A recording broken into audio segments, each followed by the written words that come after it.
Olá, sejam bem-vindos ao terceiro dia da Bit Week. Estamos aqui fechando o nosso terceiro dia com os professores Theo Lynn, da Irlanda, o professor Pierangelo Rosati, também da DCU, a WCU University, e a professora Patricia Endo, da Universidade Federal de Pernambuco. Então, hoje estamos aqui com uma mesa cheia, com todos os nossos parceiros aqui tanto o pessoal do .lab Brasil, como o pessoal da DCU, da Business School. Então, estamos aqui para fazer uma apresentação legal sobre o uso de tecnologias de machine learning em Twitters e em redes sociais. Então, a gente vai falar um pouquinho sobre essas relações de Twitter, como analisar, como construir um pouco dessa inteligência artificial. E aí, deixar nosso agradecimento à Universidade Federal da Paraíba, né, que está apoiando o evento, o Departamento de Mídias Digitais, o .lab Brasil, a WCU University, da Irlanda, que está conosco também. Então, vamos lá, vamos começar. Eu vou deixar aqui a palavra agora para o professor Theo Lynn. Theo, it's up to you now. You can present. The guys already know you, so you can go if you're free.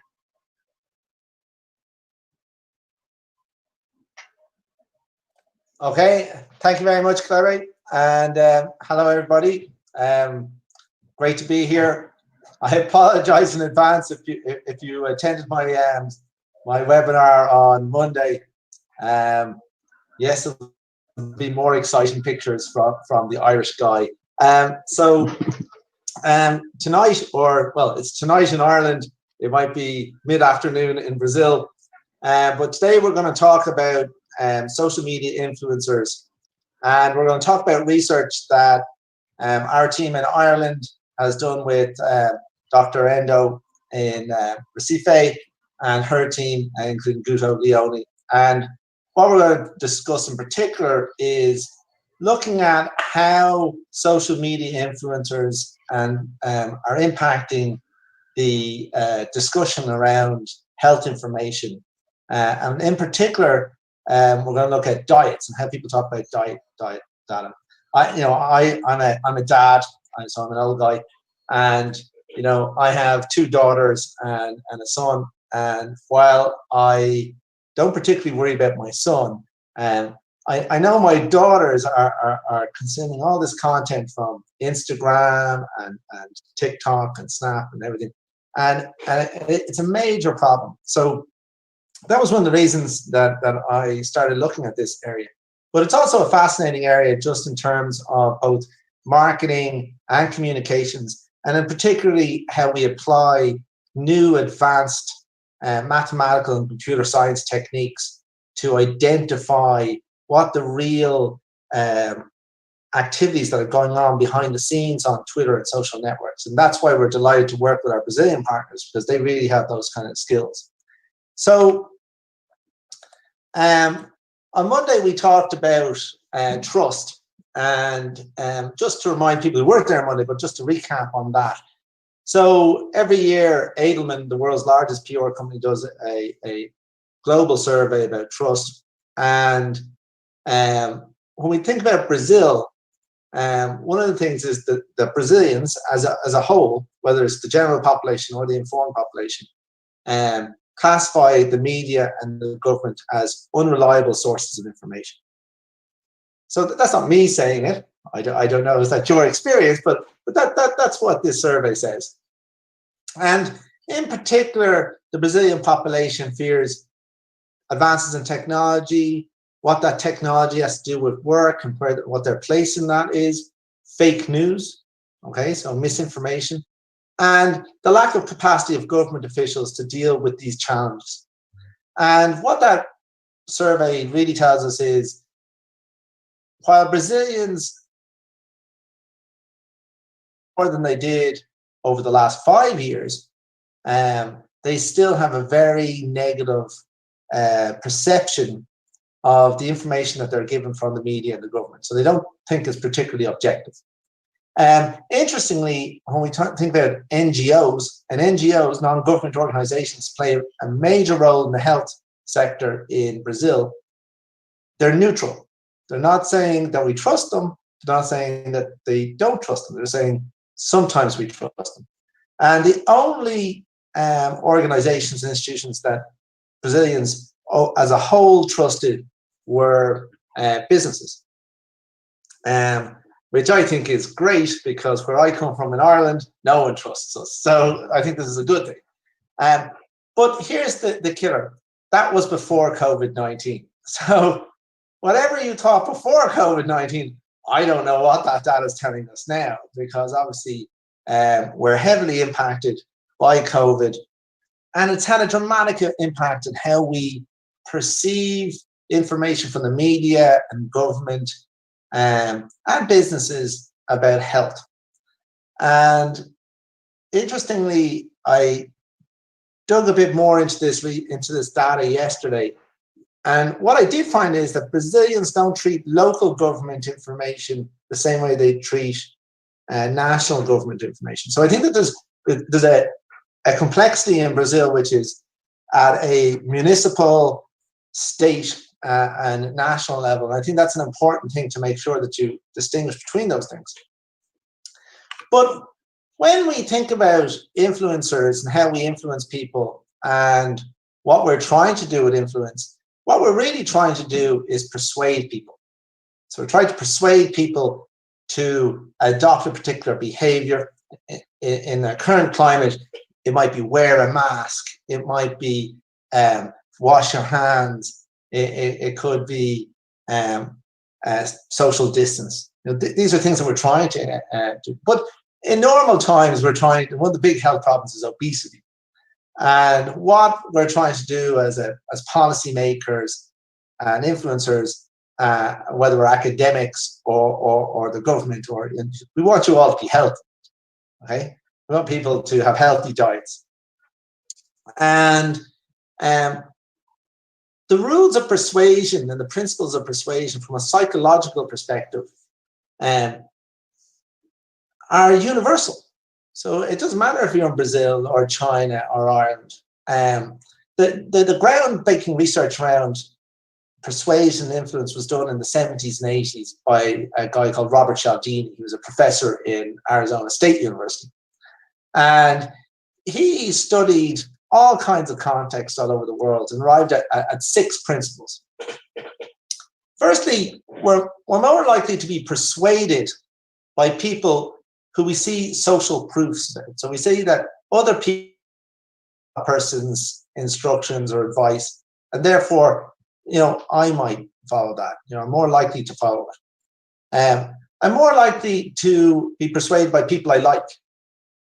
Now, like is a very delicate word, really, because when we say we like someone, it can mean I'm attracted to someone. It can mean I think they're charismatic.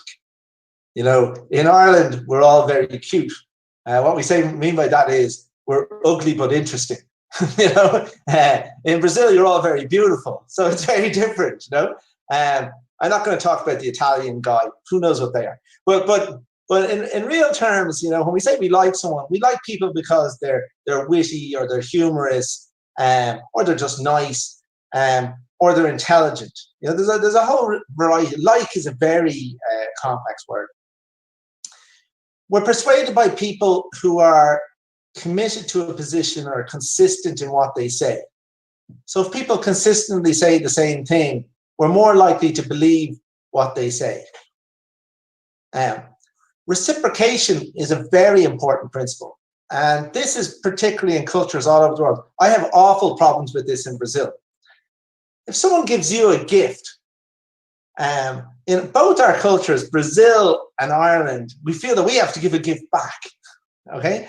So if someone does something for you, psychologically, that's hardwired into you from thousands of years ago in our DNA. If someone gives us something, we have a debt to them. We must give them something back. And then authority. If someone's in a position of authority, we're more likely to persuade and do what we're told than if someone we don't perceive to be an authority. And then the other thing is, and this is a bit more nuanced, is when something is rare or scarce, we're more likely to be persuaded to do something to achieve that. Now, this research was done before social media. Putting social media in the middle of influence is like setting off a bomb. There's a chain reaction happens because all of a sudden we can see who has social status in quantitative terms. You know, Dr. Endo, Patricia, lots of our students like her. They like her pictures. You know, and she gets lots of likes. I don't get so many likes from my students. What does that mean? Does it mean that I'm not a nice person and Patricia is nicer? Probably. Does it mean that she has better photographs? Probably. Her husband's a photographer. I would expect that we have better photographs. But, you know, what does that mean? But what we know is that, well, you know, people say, oh, that person has lots of friends, has lots of people like them, has lots of followers. And even when we think about the language of social media, it's the psychologically weighted terms.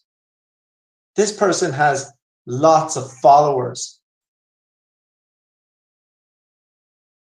You know, they have lots of likes. And so when we look at the principles of persuasion and we look at the language that people use on social media, that is by design. You know, these companies hire psychologists for the very specific purpose of triggering these reactions in your brain. And so when someone likes our content or follows us, there's a greater likelihood that we're going to follow them back and we're going to actually like their stuff back as well. And that's a law of reciprocity in social media. And similarly, when someone takes a position, they talk about a particular topic a lot, they become influential on that topic. If you talk about lots of different topics, you become less influential. And so influence on social media is a temporal thing. It's not necessarily you can be influential for a few minutes or a few days, but if you change topic, you can lose that influence as well. Interestingly, in terms of authority, if you put yourself down as a doctor in your bio, people are more likely to follow you, even if you're not qualified to do anything. I'm a doctor, and Pierangelo is a doctor, and Patricia is a doctor. We can't write any prescriptions.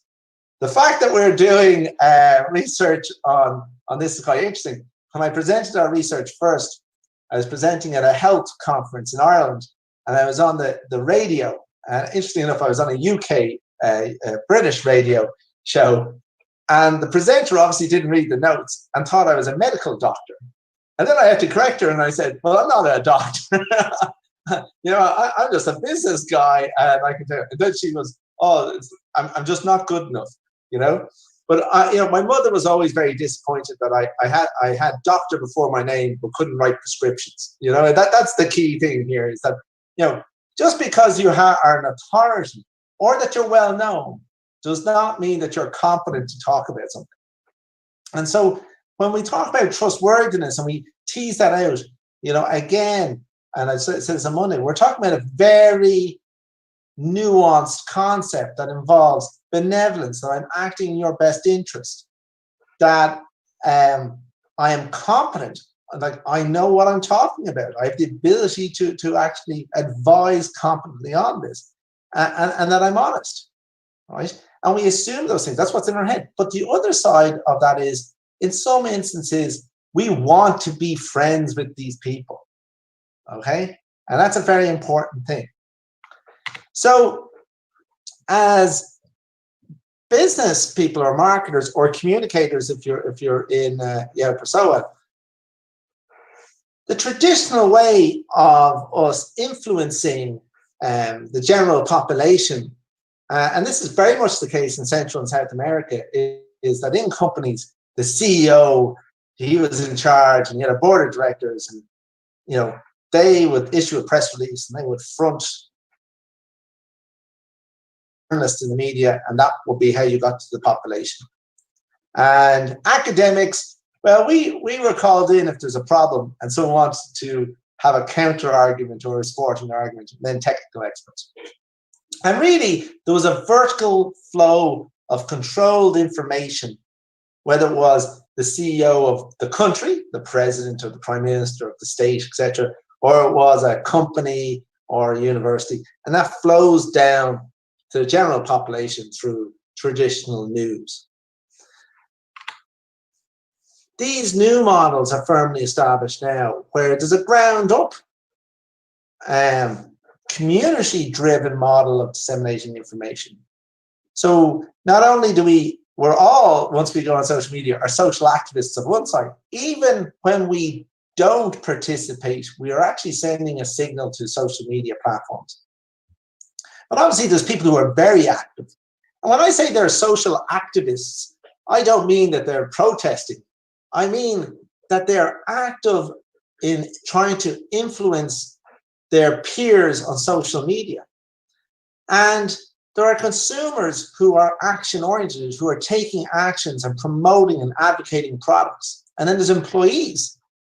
And if you think about employees, and particularly large companies, you know, Coca-Cola probably has 2 to 3 million ex-employees around the world on social media. They can make anything trend anytime they want. Okay, so when we think about retail shops or supermarkets or large manufacturing concerns, you know, activating your employees is a massive opportunity for influence. But all these people on social media, and so now what we have is this diamond of influence. So as a business or an organization, what we're looking at is we see these things and we've got this vertically oriented top-down attempt to influence us, and we also have a bottom-up attempt to influence us. And those things come together online in a whole variety of different types of ways. And obviously, in particular now, we have the emergence of the paid social influencer, who we may not even know is being sponsored to try and persuade us. So when we think about influencers, it sounds like they only turned up in 1996 or something and said, oh, look, here are the social media influencers, and they're here to influence us all. But the academic theory of social influence goes all the way back to the 50s. And we had Latzer and Katz, and they're looking at influence in political elections and presidential elections, which is ironic given the time we're doing this particular lecture. They were looking at political elections and presidential elections in America, and they were seeing, well, how influential were people in their area. And they did a study and they found, well, power users in the area, they could influence up to 14 people. And I was like, wow, 14 people, you know, if we can mobilize these influencers, we can reduce the amount of effort to communicate to the electorate massively. You know, we can reduce it by 90%, right? Believe it or not, that idea even goes back as far as Aristotle. And when Aristotle was coming up with philosophy, basically, you know, his idea was, well, if you can mobilize 8% of a population, you can overthrow the world, kind of thing. And so even when we go back to the 50s, we have the Katz model of two-step influence, which is I influence Patricia and she influences other people. And, you know, that was model. As we move into the 70s and the 80s, the amount of people could influence increases. So these people move from an influence might be 14 people or 100 people, etc. But because of mass media and the limitations of that, unless you were a celebrity or an expert, you were unlikely to be able to access mass media. So your reach was constrained. We get to social media and that changes dramatically. Now, what is an influencer now? Well, an influencer is someone who has above average ability to informally influence the attitudes and behaviors of others in a desired way. So from a communication and marketing perspective, there is a purposeful action. There's a deliberate act to influence someone in a particular way. And they are influential because of who they are, what they know, and who they are connected to. So they're influential because of the role that they have in a particular social circle. And again, that goes back, if we look at Cialdini, that's where authority comes into it. It's what they know. So that they have to have some kind of competence in terms of what they're speaking, some credibility. So that goes to Cialdini in terms of, well, look, they have authority, and they probably have commitment to consistency, that they talk about this a lot. They must know what they're talking about. And then they have reach. They're connected to lots of people or different social circles. So that's connected to our social proofs. So they come together in this particular theory. Now, this is the most popular, most shared image of all time, right? And unsurprisingly, these are what we call the mega influencers. So when we think historically about influence, we do think about celebrities. And celebrities obviously have innate influence because they're interesting. Do you know what I mean? So when we look at them, we go, wow, they're really interesting people. I watch their films and I like them. They are attractive. You know, there is a social proof inherent in being a celebrity because you are popular. You are on the television. You are on the radio. You are in the movies. You know, sometimes you're doing all three of those and also singing. Okay, it's an amazing thing. So mega. Look, we have lots of research to tell you about mega influencers. They are credible because they're attractive. You know, they're classy. They're sexy. You know, we want to be them. You know, guys want to be friends with George Clooney. Women, they want to go out with George Clooney, right? And vice versa with attractive women, okay? And they're actors, so they look trustworthy. That's their job. Their job is to look at me. I'm trustworthy. You can trust me. I'm George Clooney. I'm drinking espresso. Okay, we can trust him. And they can look sincere and reliable. You know what? Because they have people who are crafting their image. Okay, except maybe Robert Downey Jr., because he gets arrested a lot and goes to jail a lot. So let's put him to the side. But generally speaking, we can trust them. They have no expertise other than acting. So like George Clooney might think, oh, you know what? I've drank a lot of coffee, so you can trust me, right? But the reality is the source credibility of celebrities is largely down to attractiveness and the perception that they're trustworthy. But there's a big, heavy emphasis on attractiveness. Even in Brazil, the biggest social influencers are mostly international, and they're somewhat predictable, you know? And so when we look at this list of top 10, you know, wow, there's Neymar Jr. I'm not so sure Neymar Jr. deserves to be on this list as a general point. I know he's Brazilian. I'm not so sure he's that great at soccer anymore, but I know he's Brazilian. I can see he's there. And we have Whindersson Nunes, and I take it he is funny. I accept that he might be funny in Brazil, okay? I don't speak Portuguese, so frankly, I didn't know what was going on, but that's fine, okay? But when we look at this list of social influencers, largely it's celebrities, so that's acceptable. If we move to the top 20 in Brazil, we don't particularly see anything particularly different. We have musicians, we have movie stars, and we have Ronaldinho, who deserves to be on the list if just for his teeth, okay? So that's basically it. So celebrities and mega influencers are still big all over the world, and we're influenced by the media and entertainment sector. So this list is not particularly surprising. Now, these people are also relatable. And so not only are they interesting, we like being influenced by influencers because they're relatable. And so this is the hype house. Now, Patricia is probably, and Claire are probably looking at this going, who are these people? Because they're not on TikTok. And you see, the advantage of being a professor with a 10-year-old and 13-year-old daughters is that I know all about TikTok.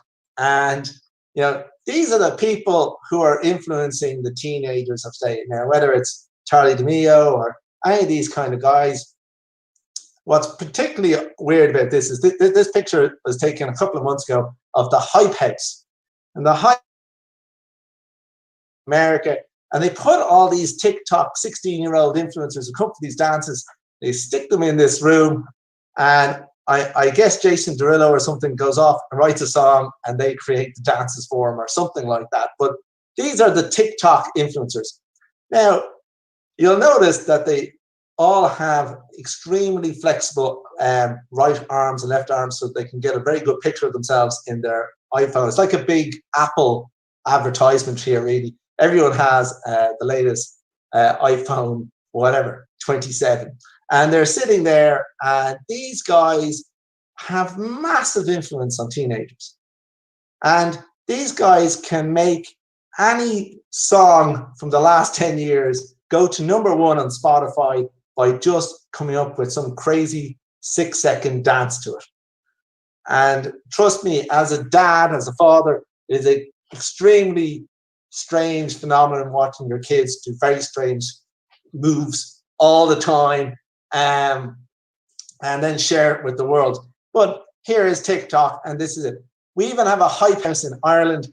They're not that good. They're not that good looking. And frankly, they're doomed to fail. But that's okay. Everywhere in the world, TikTok is taking over. The Chinese have cracked the code, okay? And these people are relatable. Why do my kids look at this? Because they can dress like these kids. They can shoot this video. They can come up with these dances. So it's a very achievable goal, okay? Now, you probably don't know this crowd because this is only if you have smaller kids. So if you're dealing with 6 to 10-year-olds, this is Norris Nuts.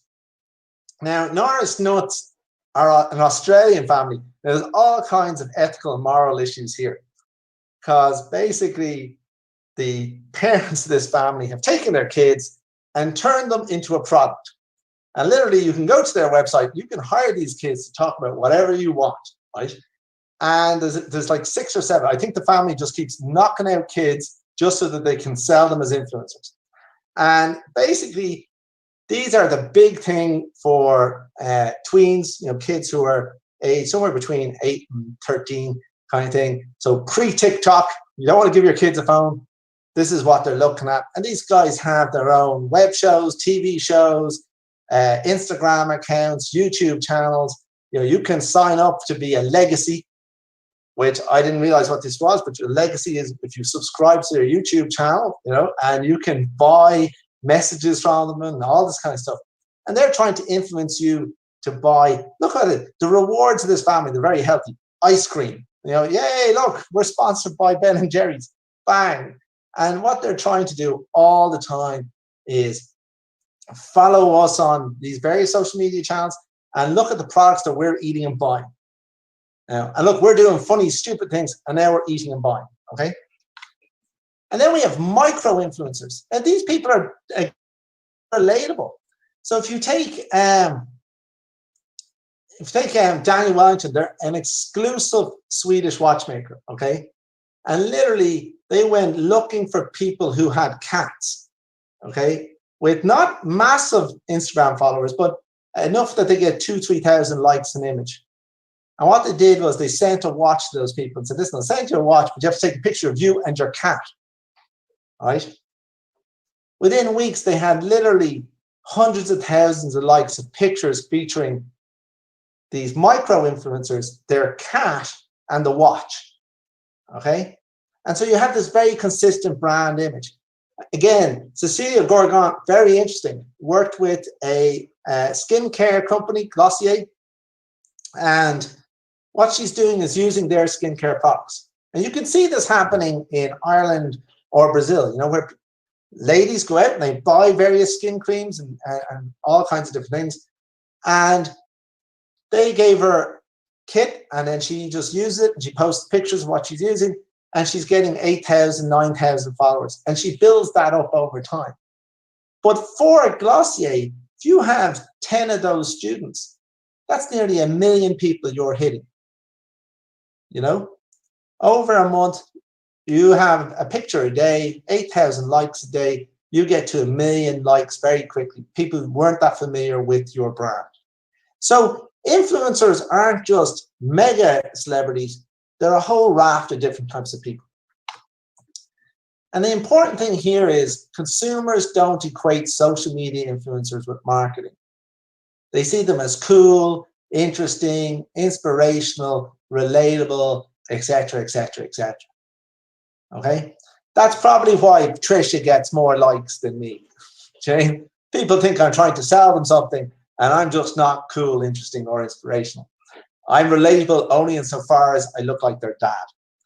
So we arrive at the situation where they're promoting products as well. Now, I don't really believe that Khloe Kardashian is drinking loads of full sugar Coca-Cola every day of the week. I don't think she probably doesn't eat, okay? Well, we're in that situation now where they influence food. And it's just not the celebrities. For instance, I go to Brazil and I stay with Claire and Patricia, and I'm always astounded both by your hot dogs, but particularly your pizza. And I have a selection of Brazilian pizzas here. I am not judging Brazil. I am not saying that Brazil is bad or your food is bad, because I love Brazilian food. But really what you do to a pizza is wrong. And frankly, I'm only showing this picture because Pierangelo is Italian and, you know, I have to work with him. But really, you know, putting, I don't know, a creme brulee on a pizza, I think that's wrong. You know, don't get me wrong. If you gave it to me, I would eat it. But I think it's wrong. So a story about influencers and pizza.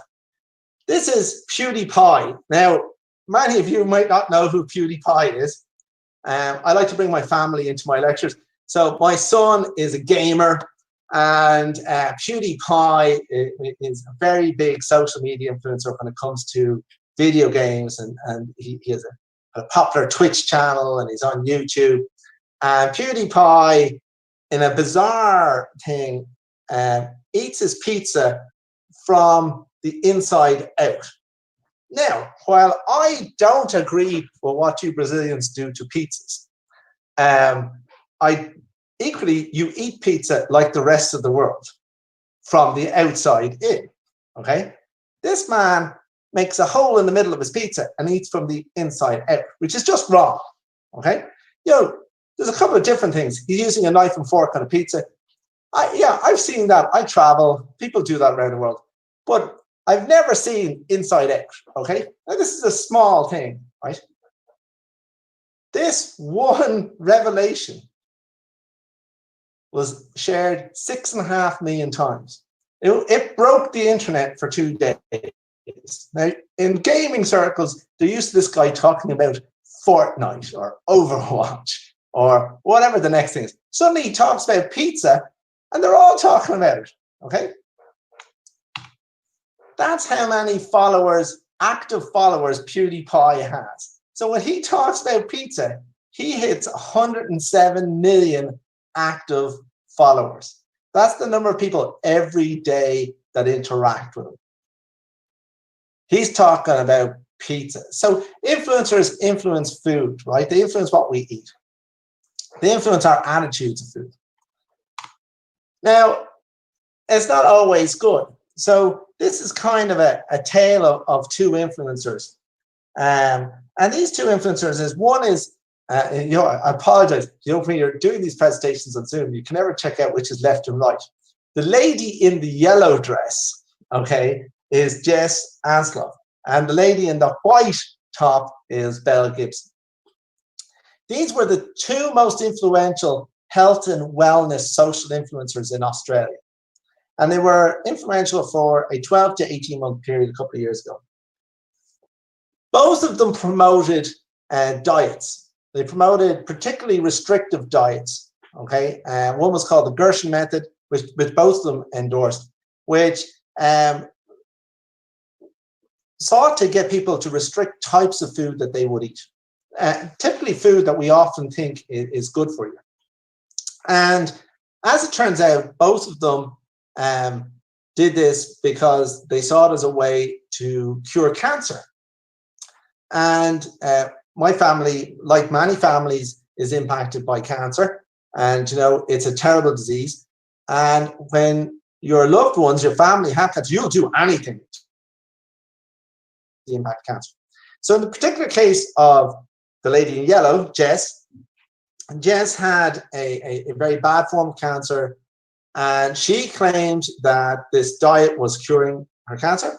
And similarly, Belle Gibson claimed the same thing. And they sold books, and they wrote articles, and they made millions of this. Unfortunately, Miss Anslov, the lady in yellow, died. and she died from cancer. It did not cure her, okay? The lady in white, Belle Gibson, never had cancer. It was all fraud. So she just made a lot of money. What's more is she continued this fraud and went to this lady's funeral, okay? And now she's been caught out, and she could be in prison at this stage. But it turned out that it was all fraud. Never had cancer. The terrible thing is, apparently never stuck to the diet either, okay? But she made a lot of money, right? And the reason that these are very good stories in this context is the first lady was well-intentioned, but she was misguided, and as a result of her actions, persuaded many, many people who were in desperate illness, who were looking for a cure, to adopt a health intervention with no proven outcome. And in the second situation, not only was the advice bad, but it was founded on nothing. And in both instances, neither lady was qualified to give that advice. And I particularly am conscious of this because, you know, my family and other families, you know, I know Patricia's family, cancer is just one of those things where you try anything. In our family, it's a good story, it's a nice story. I worked in nightclubs for a very long time, and my brother took over that business for me, and we did some work for Colin Farrell, the actor. Okay, I don't know, is Colin Farrell famous in Brazil, but Colin Farrell's he was in the last Harry Potter film, and he's in a variety of films. And they heard that my mom was sick, and they sent her this massive big juicer, this big juice machine, and said, "You know what? Fresh juice cures cancer." And they sent crates of fruit to my father to make this juice, and this big industrial juicer. Things are obviously different in Hollywood because, you know, no one can consume that much fruit in a very small family quickly. So after a while, it goes off. So we ended up throwing away most of the fruit. But, you know, just for you kids at home, drinking loads of fruit juice is not going to cure cancer either, right? So it's like, don't be going buying expensive juicers. I believe drinking lots of coffee might, but that's an unproven thing too. But, you know, the point being is that who should give you advice on health are health experts. And health information on social media, in particular, is not subject to the same degree of filtering and quality control by professional gatekeepers as in other media outlets. If you were to go on to CNN or a newspaper and started writing, "Here's my opinion on what will cure cancer, what will cure diets, you know, this is how you would lose weight," an editor would stop you and say, "Can you back up that claim?"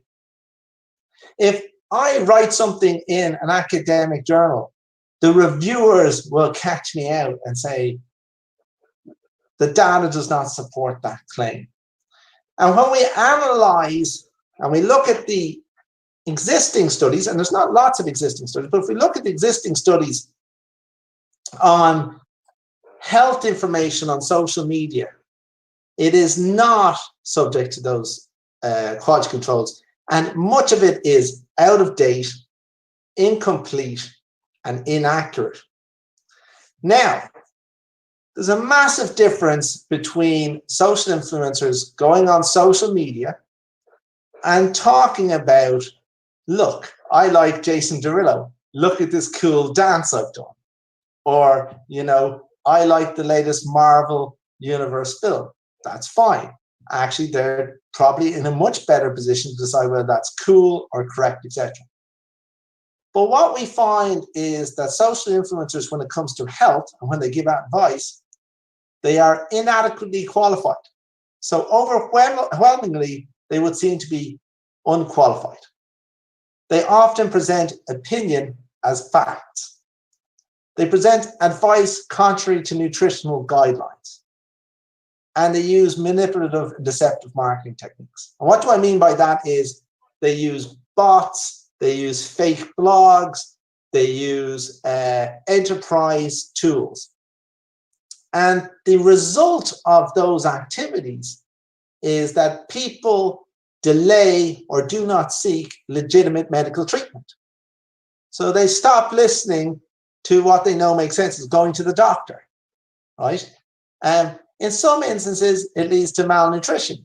So for instance, they tell people, stop drinking milk, stop eating meat, don't eat fruit, don't eat fish, right? And people then end up with health problems, oral health problems, a whole variety of different problems. And it also interferes with actually the government and health sector's efforts to promote sound nutrition education and public health. Okay? And when we look in there, we think that there's this range of people, micro professional, macro, celebrity influencers. We see the small local celebrity influencers, and we also see fake influencers. They're not even real people, robots. And we can differentiate in a traditional way, movie stars, TV stars, politicians, etc., and people who are famous just because of social media. Now, we can see these things and we think that they exist, but most studies on this particular topic deal with really small samples. They're looking at maybe 200 or 300 Facebook posts or something like that, a very small number of accounts, typically in one country. So we were thinking to ourselves, is that true everywhere else in the world? And can we do it in scale? And we're big data people, so we want to look at big data. Now, before we get to that, because I'm going to pass on to Pierangelo and Patricia soon, and they're going to wow you with the science. I'm just the guy. I'm the I don't know. I'm just the starter course. You know, I'm here just to rev things up. But what about Brazil? Surely in Brazil, when we think about influencers in health and nutrition, we will see the real doctors. And unfortunately not. It would seem that unless Brazil has the best looking doctors in the world, which may actually be true, okay? I think that the people who are the leading influencers on health and nutrition in Brazil may just in fact be incredibly good looking, okay? And that is basically it. And it would seem that even the men have very firm breasts. That's basically what I can take from this entire discussion, is they don't wear a lot of clothes, and that's about it, okay? I can tell you straight up, without doing any research, Irish social media influencers don't look like that, right? So what we can say for a start is, I'm not so sure Instagram is a good source of Brazilian health and nutrition expertise, okay? I'm putting that out there. But what about Twitter, okay? Because Instagram is mostly about pictures, so that's not so surprising. And what about Twitter? And so what we decided to do is we would look at very large data sets to see who are the most influential users in the healthy diet discourse on Twitter.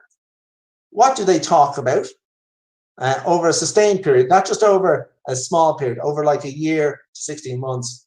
And then, and this is the key thing, because we're dealing with massive data, so we're talking about really big data, you know, in the millions of tweets and users, you know, how can we analyze that to really understand what the scale of the issue and the problems are? And can we use some of these new technologies like deep learning, a form of artificial intelligence, to identify high quality and low quality nutrition and diet information sources and content? Okay, so now it's like a Clairol shampoo now, and I'm Jennifer Aniston, and I'm going to go, and now for the science bit. So I'm going to pass now over to Dr. Rosati, who apparently I'm just going to click on slides and he'll tell me to move to the next part. So Pierangelo, I'll go to mute. You can tell me what to say. All right, thanks, Theo. Nice to meet you all, I will say, but I can't actually see you, but I trust you are there. So just to clarify up front, why do we look at Twitter instead of other social media platforms? Well, there are a number of reasons. First of all, Twitter, even though some of the younger people in the audience might not have a Twitter account, there are still lots of users on Twitter. So we have something around 330 million monthly active users worldwide. Differently from other social media platforms, it's an open social network. What does it mean? Essentially, any user can actually see the content shared by the others, even if they're not connected to each other. So that becomes a powerful characteristic, a powerful feature of the platform when we talk about electronic word of mouth and information dissemination. It's mostly text-based comparison to social media platforms like, for example, Instagram, which is mostly image-based. So from an analytics perspective, it's still a bit easier to analyze than images or video content. Twitter has a characteristic which is a short message. So essentially, it used to be under 40 characters. Now it's double that one. So it's 280 characters, but still relatively short compared to, for example, a Facebook post or LinkedIn post or other media platforms. And that means that any kind of message that we want to communicate on Twitter, we need to use a very direct language. So essentially, we need to use the keywords that we associate with that topic up front. Then another feature which is common across different platforms now, but that started on Twitter, is the use of hashtags. So hashtags, like in our case, we use the healthy diet hashtag. Essentially, hashtags bring together, create communities around specific topics, around specific interests. So they essentially bring together strangers or people that know each other, but they are all interested around, say, they all want to participate in that specific discussion around that hashtag. And data availability is not a secondary thing for us, because of course we like to work with data, big data sets, and a key requirement is that we can actually get access to the data set. So Twitter, from a data access point of view, is one of the best platforms. There are different scales of APIs that you can use to retrieve the data. In our case, we use the enterprise API, which gives us access to the full Twitter stream, essentially, to the full Twitter files. That means that if we wanted, we could actually source back the very first tweet that was posted on the platform. And then we don't only get the text of the tweet, the username, and the bio of the users, but we also get additional, what we call metadata. So it's like we get to know information like the location of the user, what kind of platform they use to post the message. Might be a mobile device, might be an automated tool, or might be just using a standard browser or something like that. And then Twitter is also used as a source of information for millions of users. So essentially, there are people that's more applies to all social media really, and particularly, say, Facebook and Twitter, but it's becoming more and more a source of information where actually people go on these social media platforms, and then maybe they look at the account of media providers, media outlets, and so on. So they find information, then they go on the website to actually look at the articles. And then it's also widely used by healthcare professionals and organizations. So it's very common to find all the, what we call the official influencers. So there should be the official influencers on this platform. So Theo, can you go to the next slide? Thanks.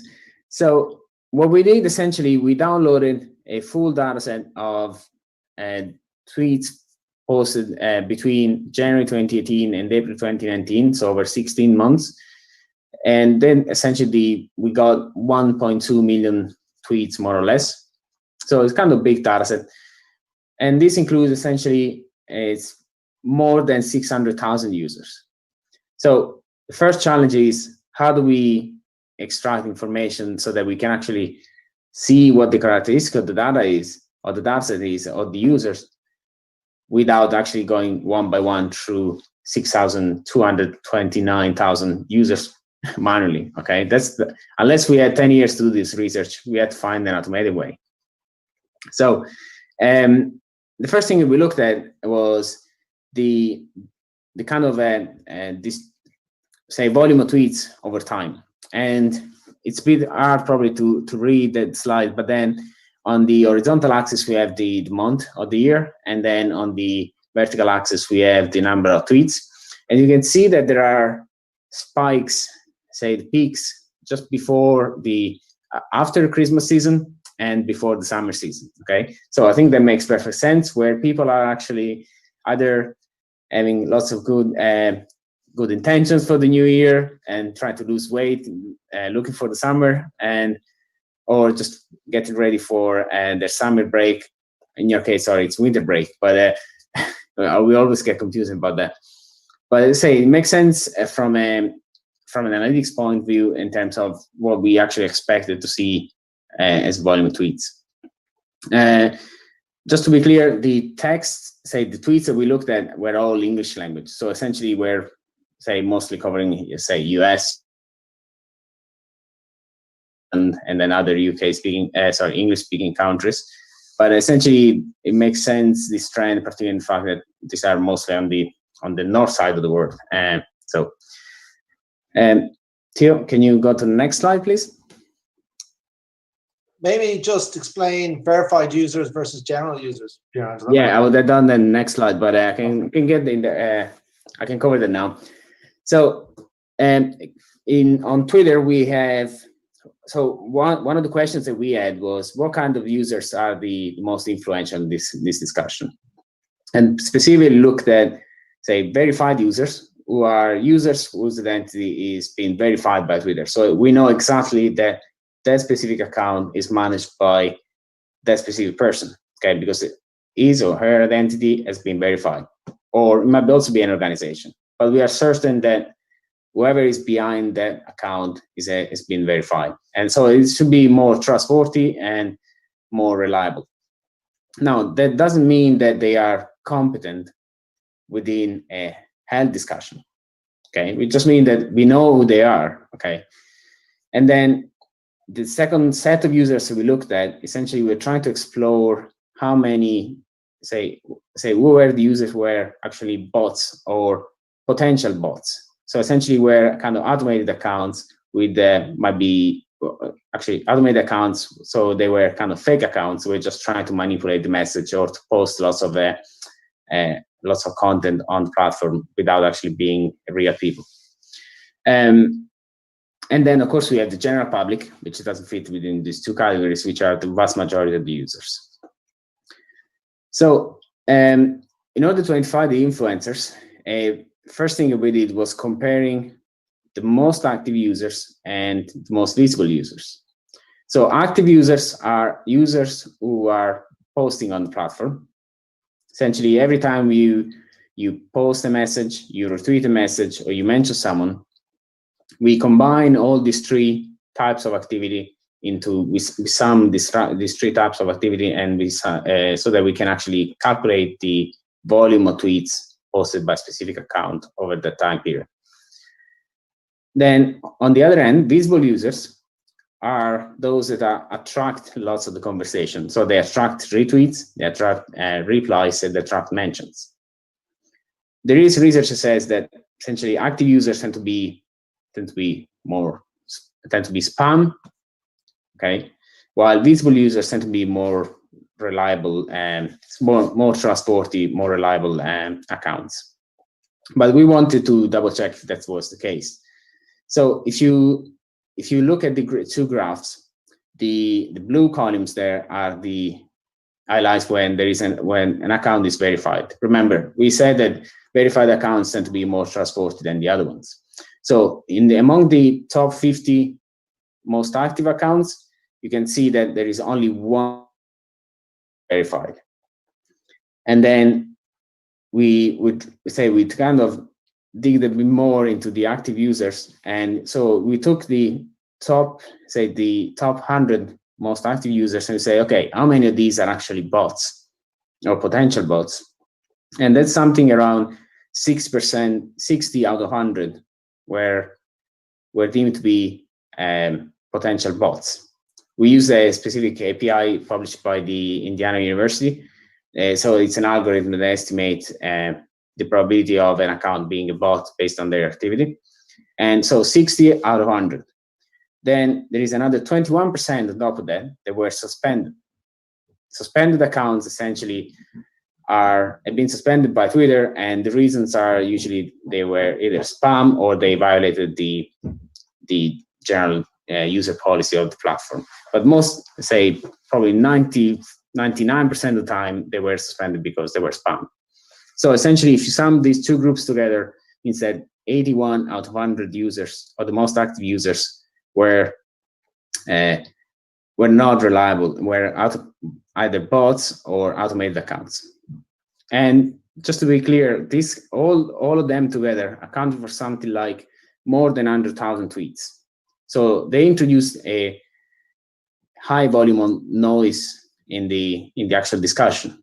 Okay, high volume of repeated messages, poor quality messages, and automated responses to other tweets.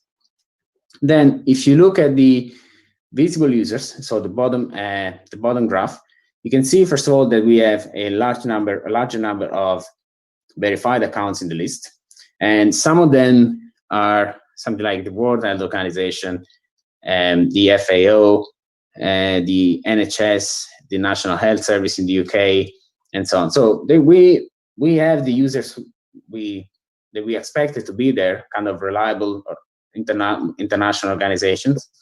We also had verified users like Flotus, which apparently is Melania Trump, who is a verified user, but I don't think, unless someone can convince me of the opposite, I don't think they are. She's that competent when it comes to healthy diet.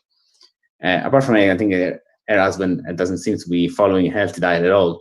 So,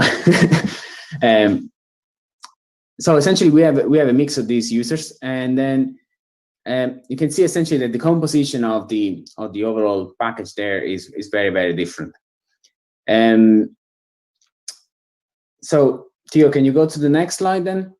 And then when it comes, say, the next question was, what are the most prevalent topics? So what do users talk about? Okay, what do they talk about when they actually join together on Twitter? So in this case, we used 3 dictionaries extracted from a software is called Linguistic Inquiry Word Count, and 3 dictionaries that are being created and validated for academic research, mentioning essentially they were dictionaries related to health, ingest, and body, okay, which are strictly related to the topic of the analysis. And we said, okay, let's see what are the words that are in these dictionaries that most frequently occur in the tweets. On the left-hand side, you can see the frequency of the original tweets, so the overall sample. And then on the right-hand side, the tweets posted by the verified users. So the left-hand side includes both the verified users, spam, and the general public. And doesn't come as a surprise the fact that diet is the most frequently mentioned word across all the, say, health and ingest discussion across both tables. But then we had also another table which we couldn't fit in this slide, where we had the tweets posted by, say, the actual analysis of the topics posted by spam accounts. So when you take the spam accounts, they were very different from, in terms of frequency, they appeared to be very different from verified users. And as I said, so it doesn't really come as a surprise, because we expected to see the content of these accounts to be less high quality, or say less reliable than verified users. But essentially, what we found was that the general public and verified users talk about similar topics, while spam accounts are very focused, to say, around diet, of course, but also around fat and fats. So that's something that comes, say, a topic, it's a recurring one. And that's mostly around the fact that they post a lot of content around how to burn fats, how to lose weight, and so on. And most of these tweets have actually a commercial purpose in mind. So just try to sell you products, or try to convince you to buy healthy diet plans or different diets. But then also what we looked at was what kind of diets are mentioned in the accounts, in the tweets. So we compiled a list of the most frequent, say the most known diets, and we essentially looked for keywords in the tweets mentioning these diets. You can see here we have something like the keto diet, vegan, vegetarian, paleo diet, gluten-free, low carb or carb-free diet, and so on. As you can see across the three tables, so from the full data set, the tweets without spam and the tweets of verified users, you can see that there are two clear clusters. Most of the discussion, which are the ketogenic, or generally speaking, the low carb, high protein diets. So ketogenic and low carb free, for example, and paleo diet. And then there is the vegan and vegetarian diet. These accounts for most of the occurrences in the actual data set.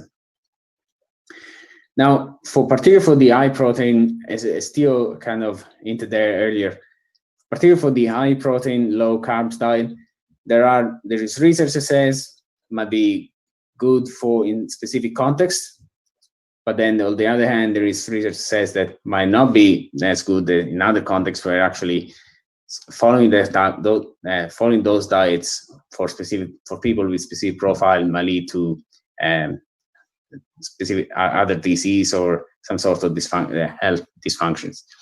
So overall, the content doesn't seem, so the influencers doesn't seem to be very high quality, particularly those driving most of the traffic in terms of volume of tweets. The role of, so essentially verified accounts or more trustworthy accounts tend to struggle in terms of getting visibility and to drive the discussion around this the healthy diet on Twitter. In terms of, there is a high volume of spam tweets, and most of the discussion is focused around high protein diets, high protein, low carb diets, and vegan, vegetarian. These are the overall, just the main findings of these two bits. And then I will pass to Patricia there for the analysis on the deep learning, using deep learning to distinguish between reliable sources and content and so on. So Patricia, over to you. Yes, thank you, Pierangelo and Theo. I'm going to change the language just to reach more people in the audience. Boa tarde, pessoal. Antes de falar um pouquinho sobre os resultados que a gente teve, né, nessa pesquisa que a gente fez em colaboração com a DCU e .lab, eu queria dar um overview para vocês, falar um pouquinho sobre esses termos que estão muito na moda hoje em dia, né? A gente tem ouvido falar muito de deep learning, machine learning, inteligência artificial. Então eu queria fazer um contexto para vocês, falar um pouquinho sobre esses termos, né? O significado desses termos. Então, indo numa ordem cronológica, eu vou começar lá na década de 50, meados da década de 50, onde surgiu esse termo de inteligência artificial, né? Que pode ser considerado assim, qualquer tecnologia, código, software, que tenta, de certa forma, imitar, se inspira, tenta reproduzir o comportamento humano, né? Mais especificamente falando da inteligência humana. Só que aí a gente sabe, né? Década de 50 a gente não tinha muita tecnologia para avançar nessa área de inteligência artificial, então muita coisa ficou parada, né? Nessa época. Então a gente vai dar um salto aí de alguns anos, chegando na década de 80, 90, quando a gente começou a novamente ouvir falar sobre uma pequena área da inteligência artificial que a gente chama de machine learning, né, que é aprendizado de máquina. E aí, a grande sacada, entre aspas, do aprendizado de máquina é que, como vocês podem ver aqui na imagem, ela é uma sub-área da inteligência artificial, né? Mas é focado em tecnologia, onde você consegue treinar o seu software, o seu algoritmo, através de exemplos, né? Através de experiências. E aí nada mais é do que dados, né? Então você vai ter lá um algoritmo que vai conseguir identificar, não só identificar padrões, mas como também aprender e generalizar, né, esse conhecimento através de dados que vão ser inseridos nos modelos de aprendizado, né? Então, a gente tem ouvido falar muito de aprendizado de máquina, não, como vocês viram, não é tão novo assim, é da década de 80, mas aí o aprendizado de máquina, machine learning, ele teve assim 2 empecilhos, né, vou dizer empecilhos assim, que não possibilitaram que eles pudessem avançar nessa tecnologia, né, que é basicamente a questão de esses algoritmos, esses modelos de aprendizado de máquina, eles requeriam muito processamento computacional. E aí, lá naquela época, década de 80, 90, a gente não tinha todo esse poder computacional. E uma outra coisa, uma outra fraqueza era que a gente não tinha dados, né? Então, como os nossos modelos aprendiam baseados em experiências, baseados em dados, a gente ficou com essas 2 dificuldades nessa época, né? A gente não tinha dados suficientes para treinar os nossos modelos e a gente não tinha capacidade computacional suficiente para poder fazer o processo de aprendizado nesses nossos modelos. E aí, só dando alguns exemplos para vocês, né, como modelos bem conhecidos de aprendizado de máquina, a gente tem árvores de decisão, redes bayesianas, algoritmos de cluster, SVM, e aí eu queria destacar um aqui bem especial para vocês, que são as redes neurais artificiais, né, que nasceram lá na época da inteligência artificial, mas que ganhou um pouquinho mais aí de notoriedade quando a tecnologia de machine learning começou a se desenvolver, né? Então, no geral, assim, também falando por cima, não vou entrar muito em detalhes, as redes neurais artificiais são baseadas, né? A ideia é tentar imitar o comportamento do cérebro humano, né? Então, eu tenho neurônios que se conectam de alguma forma para processar uma informação, né? Para poder processar uma entrada e gerar algum tipo de resultado. Né? Então, machine learning, redes neurais artificiais ficaram um tempinho ali parado no tempo, porque eu falei para vocês, né, a gente tinha esse gap, essa ausência aí de dados e de processamento, até que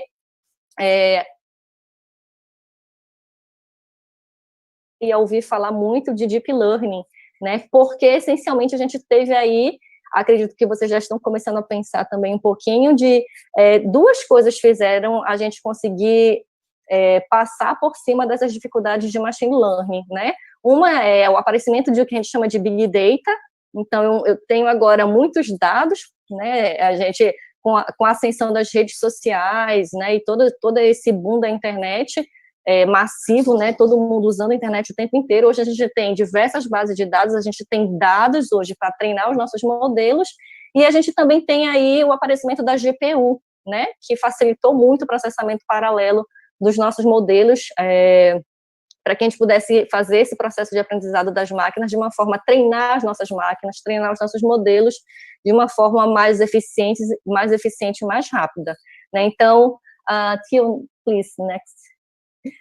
Aqui nesse próximo slide, a gente consegue ver um pouquinho da diferença, né? Então, o que tem de diferente no Deep Learning que virou essa febre toda que a gente tem hoje em dia? Então, basicamente, eu também não vou entrar muito em detalhes. Deep Learning, ela é deep, né? Exatamente porque ela vai apresentar para a gente uma complexidade maior no processo de aprendizado. Eu vou ter camadas, né, multicamadas ali, que vai ser conectadas com diversos neurônios e diversas outras camadas para fazer todo esse processo de aprendizado.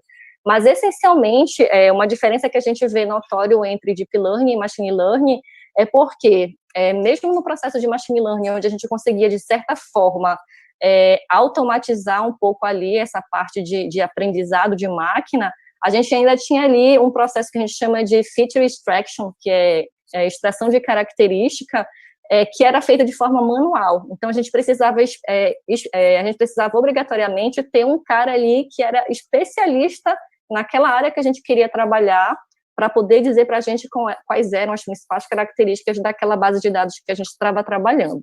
E aí a proposta, né, teórica do mundo ideal do Deep Learning é que ela provê para a gente uma solução fim a fim. Então, o que seria isso? Na verdade, é uma solução fim a fim, uma black box, né, uma caixinha preta, onde, idealmente, você chega com a entrada e o modelo consegue aprender sozinho com baseado nessa sua entrada, e te dá uma saída. Você não precisa fazer nenhum tipo de pré-processamento de dados e, né, assim, no mundo ideal. Claro que a gente sempre vai ter que mexer um pouquinho nos dados, trabalhar nos dados, mas a grande diferença é que a Deep Learning provê para a gente essa solução fim a fim, agora, né, entre aspas, seria, assim, uma solução onde você não precisaria de muito esforço, porque o próprio modelo conseguiria aprender todas essas características dos dados que a gente está colocando como entrada. E aí, isso daí vai levar a uma grande desvantagem da Deep Learning, que eu vou apresentar para vocês quando eu falar um pouquinho dos resultados. Next slide, please. E aí, a gente chega aqui, nesse artigo, nesse trabalho que a gente fez em conjunto com o Theo e com o audiência também, acho que ele está por aqui, ele modelou, a gente usou um tipo de Deep Learning, que a gente chama de LSTM, que são modelos que são muito utilizados para fazer processamento de dados sequenciais, né? Então, série temporal, reconhecimento de escrita, e especialmente texto, que é o que a gente está trabalhando aqui nesse artigo, é um tipo de dados que o LSTM trabalha muito bem, tem um desempenho muito bom. Então, como o Pierangelo apresentou para vocês, a gente tinha essa base de dados, e o objetivo da gente aqui nesse experimento era identificar conteúdo de baixa qualidade e também sources, né, pessoas que passavam informação de baixa qualidade. E aí é bem interessante a gente ver aqui os resultados, porque a gente pode ver, a gente propôs, né, Guto modelou tanto um LSTM como um BLSTM, que é só uma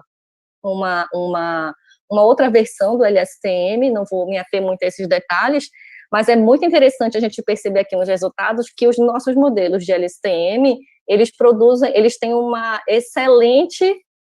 excelente resultado de sensibilidade, né, de sensitivity. A gente pode ver aí que a gente alcança aí 95% de sensibilidade. O que significa isso? O que isso significa? Significa que esses nossos modelos, eles conseguem detectar bem conteúdos de tweets de baixa qualidade, né, porque era o foco da gente conseguir distinguir entre conteúdo de baixa qualidade e alta qualidade. Então, pelos resultados, a gente consegue ver que a gente consegue uma excelente sensibilidade, a gente consegue classificar bem quando um tweet é ruim, né, quando o conteúdo daquele tweet é ruim.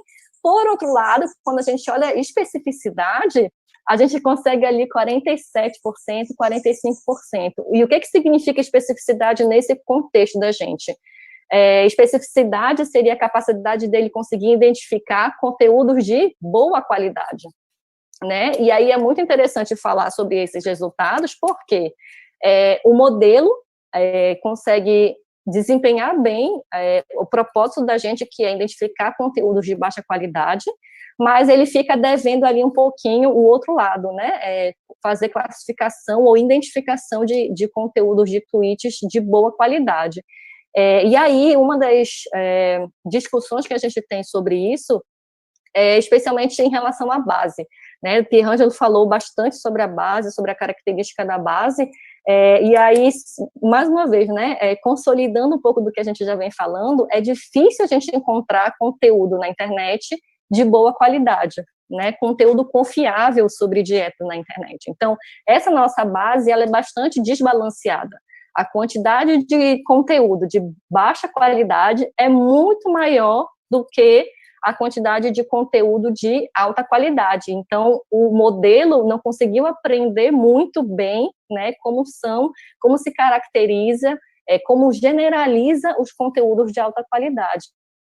Aí vem aquele ponto que eu queria apresentar para vocês, que é uma das, eu vou dizer desvantagens, né, mas talvez um ponto fraco de quando a gente fala de Deep Learning, que é o que a gente chama de interpretabilidade, né? Então, como eu falei para vocês, o lado bom do Deep Learning é que ela é uma solução fim a fim, né? Ali você coloca os seus dados e ela gera para você ali o resultado.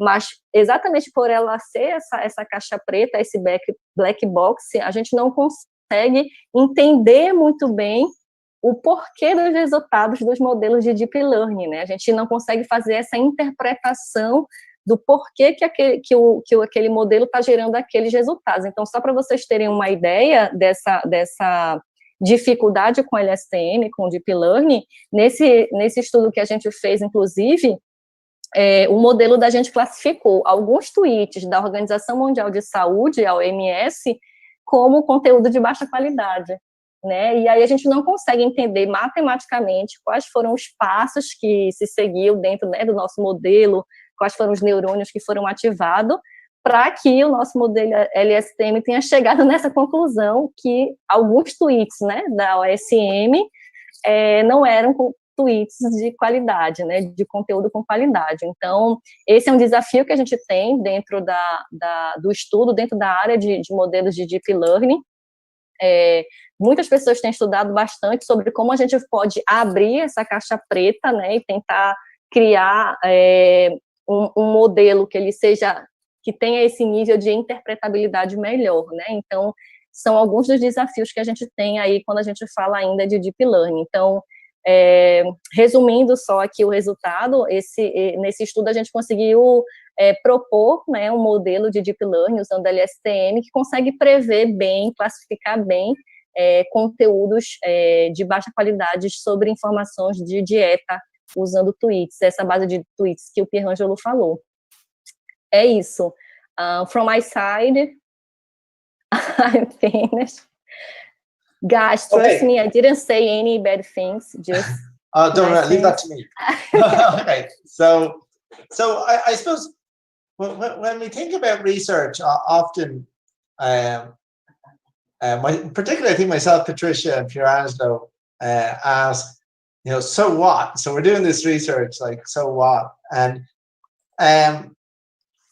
I think that it's very important to translate this research, which is quite scientific and abstract at one level, but we wanted, when we do this research, particularly when myself, Patricia, and Pierangelo set up .lab Brazil, we wanted to do research that was scientifically interesting, but at the same time was both cross disciplines between business and social sciences, but also computer science. But we do want to have impact. And so when we were thinking about this and the impact that we can have, we professionals and public health communicators. And we think, first of all, what can we say to them? And I think this is particularly good advice for any communication students who are listening to us, because we probably lost you between my very bad English and Patricia's deep science. Somewhere there, I think the important thing is this project is about communication. And at the end of the day, the problem that we're trying to solve is, how do we make public health communication more impactful? And what we're saying is, well, first of all, it's a combination of activity and visibility.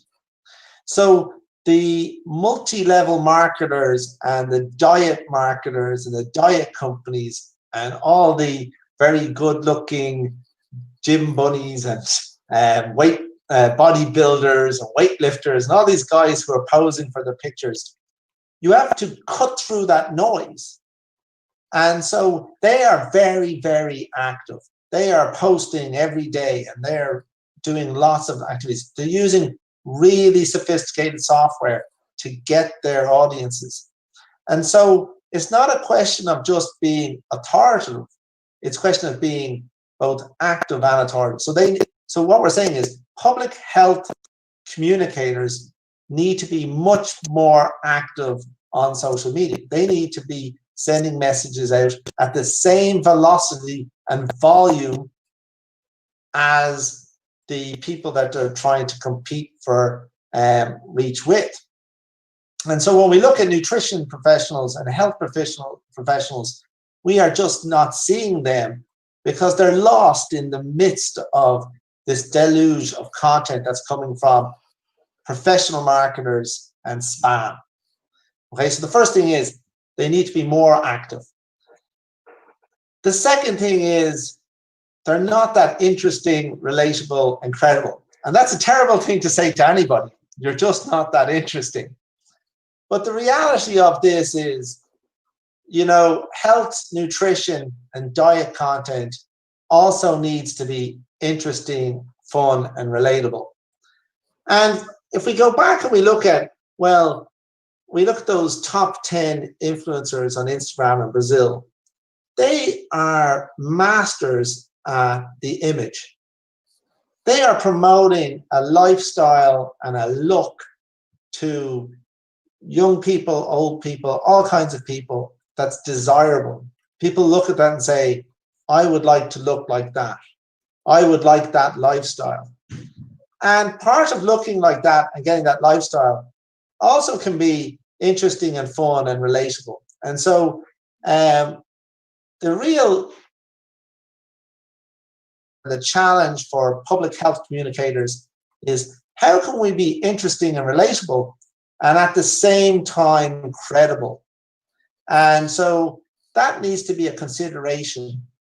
And interestingly enough, I think one of the important things there is public health communicators need to hire younger marketers, because young graduates understand how to communicate to their audience and know the type of content that they will consume.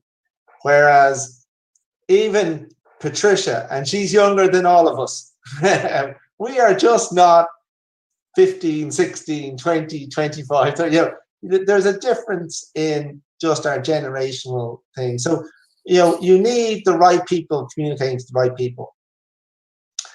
And at the same time, public health communicators need to be more coordinated and more sophisticated.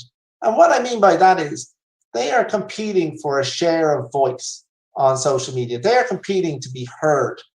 And ideally, they want to trend, and they want people to see them. And to do that requires going around and getting all the different public health communicators on social media, whether it's national, federal, state, local towns, whether it's nutritionists and dietitians and organizations, and saying, let's run a campaign on this topic and make sure that we all amplify that message in a coordinated fashion so that we trend and so that we stand out in that noise, and that we do that over a period of time. But also, we need to use the same tools and techniques that these companies and the spammers are using. So they're using very advanced marketing tools, and they're auto-scheduling out their tweets in advance, and they're thinking about how to tag content and who to connect to. And the public health communicators need to do that too. And it's really important to understand that this is a global and local issue. So the issue is that young people in particular, and for me, young people is anything from 14 to 34, so it's a broad church, are influenced by a global influencer set. And so you need to think about a global and a local response. And sometimes that actually could mean is, how can we co-opt influencers to push out our message? So how do we convince some of these people to get behind our message consistently over a period of time? And then finally, there's a platform and policy implication here. What we've found in the diet and health discourse is that there are a lot of bad actors, and there's a lot of misinformation, a lot of deceptive behavior. So there's people out there with malicious intent. And the platforms must take responsibility for this, because I believe that if it impacts your money or your life, which is fundamentally your welfare and your well-being, then the platforms, there's an onus on platforms to take responsibility for censoring that or policing that. And policymakers, while they may not want to have that discussion with these platforms, I think it's a very different thing than freedom of speech in a political context. I think this is about the health and well-being of the population. And at some point in time, the physical and mental health of our communities does trump freedom of speech in some contexts. Because for me, some of the advice is akin to assault in one sense, because what we're saying is, here's this bad health information, and it impacts people. It impacts people's lives. And what worries me is statements like this. And this is just from a couple of months ago. Mark Zuckerberg, CEO of Facebook. I just believe strongly that Facebook shouldn't be the arbiter of truth of everything that people say online. In general, private companies probably shouldn't be, especially platform companies, shouldn't be in a position of doing that.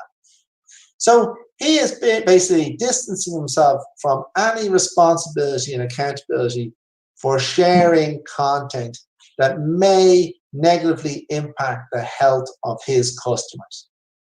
If I was manufacturing a car and I knew that that car was faulty, and people get in the car and they drive it badly and it results in their death or injury, I would be publicly liable for that particular fault.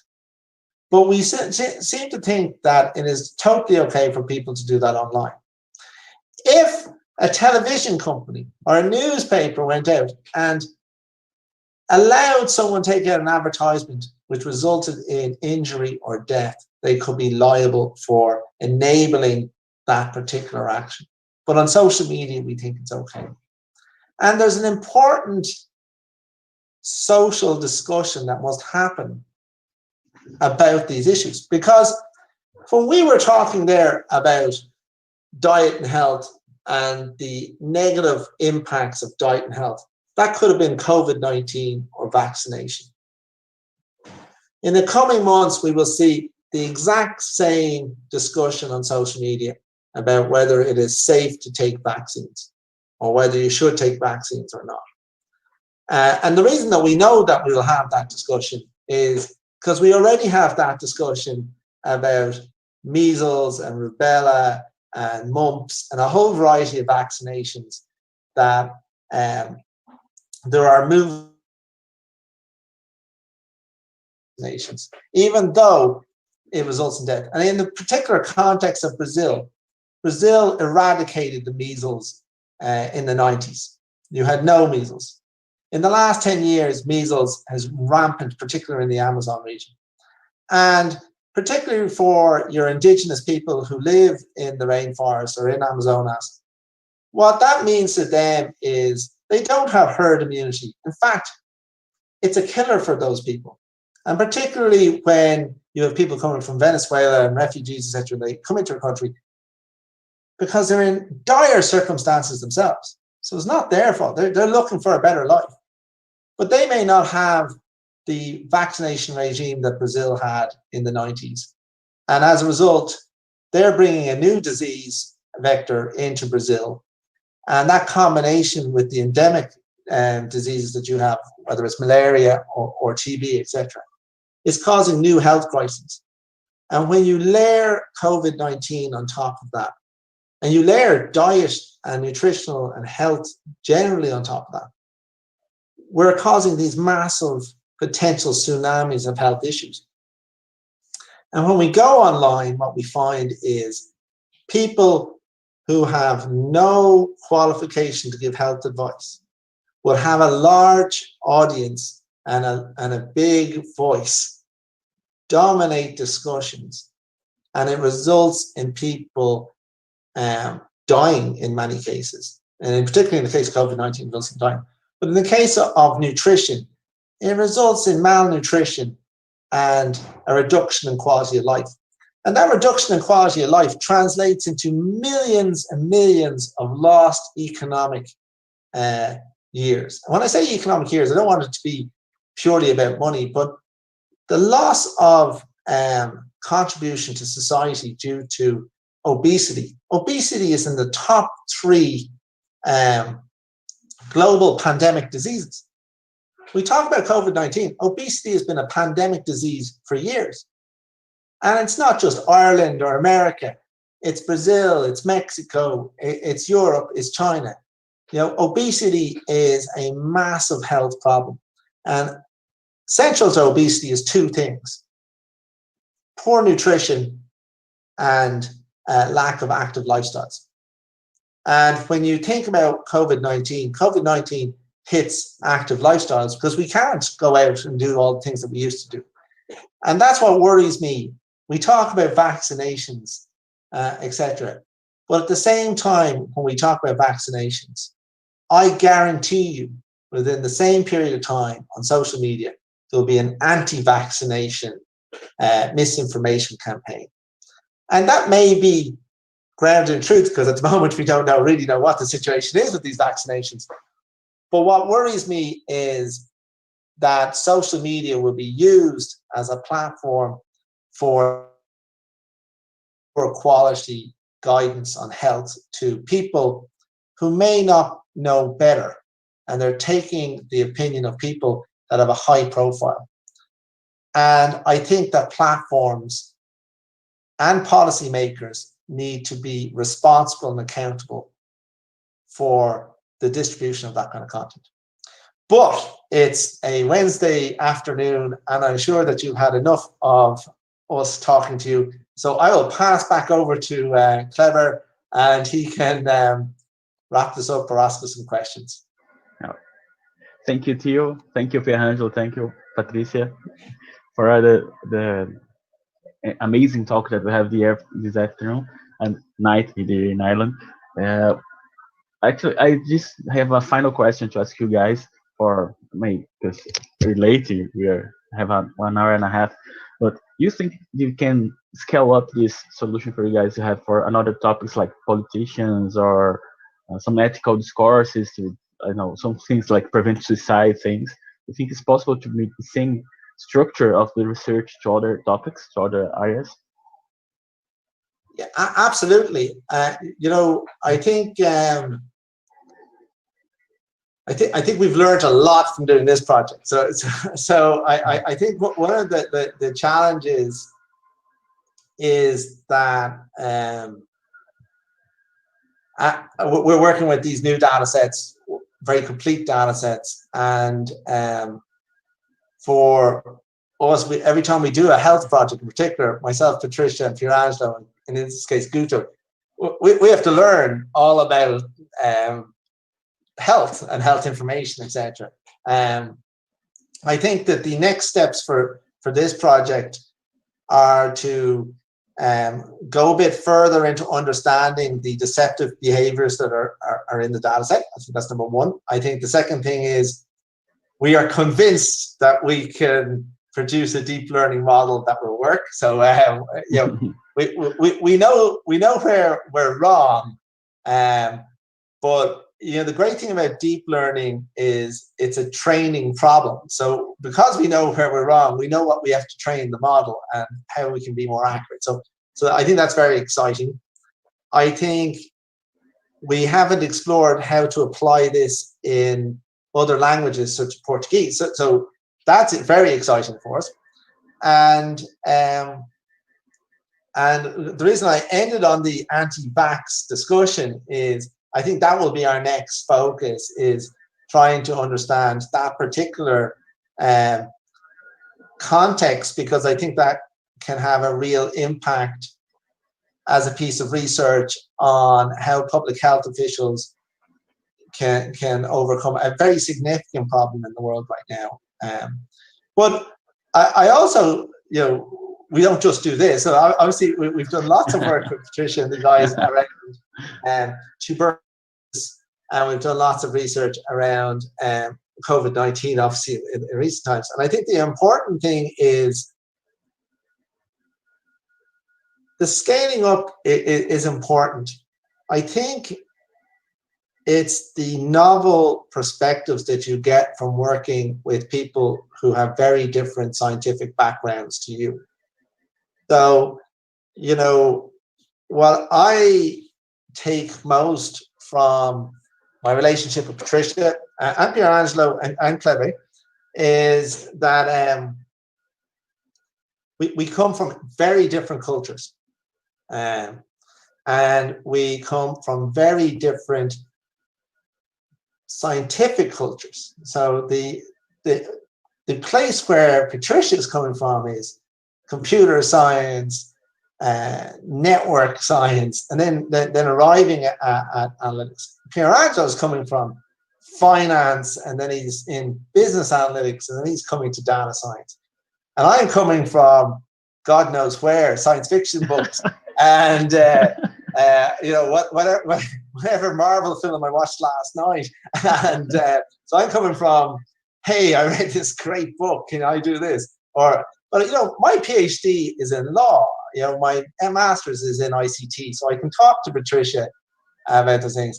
And my scientific interest is in strategy and digital marketing and communication. And that's a difficult career to take. I mean, when I'm advising Pierangelo, Patricia, or you, I don't say, hey, follow the way I did it, because that doesn't work for everybody. But there's a common theme in what the three and the four of us think, which is digital technologies can give us insights into how organizations and people and society interact and with each other, and it can have a positive impact. And I think all our research looks at that particular area, which is, look at all these digital technologies, whether it's mobile phones, whether it's big data, whether it's social media, cloud computing. These 3 or 4 technologies have such a disproportionate impact on our daily lives. Even now, we're here because of cloud computing. We're literally, we're talking to each other because of cloud computing, about social media and big data. And so 3 of those 4 super innovation accelerators are just in this conversation. And that couldn't have happened 10 years ago, yeah. But you can't just look at it from one side because you won't see the full picture. So I think it's difficult being an interdisciplinary researcher because you're in 2 camps. On the other hand, all the interesting things happen when you start mixing things together. It's, you know, I view our research. Sometimes it doesn't look pretty, but it tastes really good. You know? I like this conclusion. Pierangelo maybe not agree with that, but yeah. I like this conclusion. Yeah, if you taste enough of it, though, it's pretty good. You know? So, you know, I think in this particular case, we made a pretty good pizza. You know, but I said this the other day. You know, you fail a lot in research, and that's okay, because you know what? Most of what you learn is from failing. You don't particularly learn that much from everything working out. And so, can we scale it? Of course we can. But the nature of scientific research is to get it out there so other people can scale it. And so, you know, actually, this week is kind of interesting because it's International Open Access Week. And so all around the world, and I'm going to give a plug for open access. That's another part of what we do, is everything we do is open access. So we're pretty much open access all our papers and our data. So I think what we'll be trying to do is open access some of that data so other people can confirm and extend, etc. But the other thing I'd say to you, Trevor, is we have so much respect for Brazilian researchers and students and you guys as a country. And, you know, hopefully our talks today and on Monday, maybe that'll inspire some of your students to get in touch with us and they can come and build on it. And I think that's more exciting. And particularly, I know that that's very much Patricia's viewpoint, is how do we get other Brazilian students who have ideas and get them thinking about the research and coming to Ireland and visiting with us or whatever. But the key thing here is, the question is not, can we scale? The question I throw back to everybody else is, what can you do to scale up this research? And, you know, get in touch. And I'm looking forward to going back to visiting. When I go to visit you guys, I never know what state I'm in. So, you know, I'm looking forward to my next Brazilian pizza. Let me put it like that. Okay, we're gonna find a very special place. Maybe Pierangelo will not like it much, but we try to fit everybody. I like the rest of the Brazilian food except for pizza. I felt the dishonor that you have to the Italian tradition, but we can. Don't listen to those Italians. Do you know what I mean? Other than the Pope and fashion, they haven't given us much. But again, it's been great to participate in Bit Week. Thank you very much for allowing us to present our research, and I hope the whole week is very successful for you.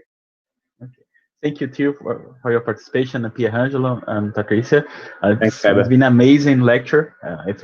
I hope that you guys get new ideas for research and think different as you're doing communication research, because sometimes we still the media, traditional media, stuff, and now get new technology and new ways to look at problems that you have in communication, especially this kind of fresh communication that we're using every day now in this pandemic. So thank you very much again for that. And I'm going to finish up in Portuguese to the guys that are watching.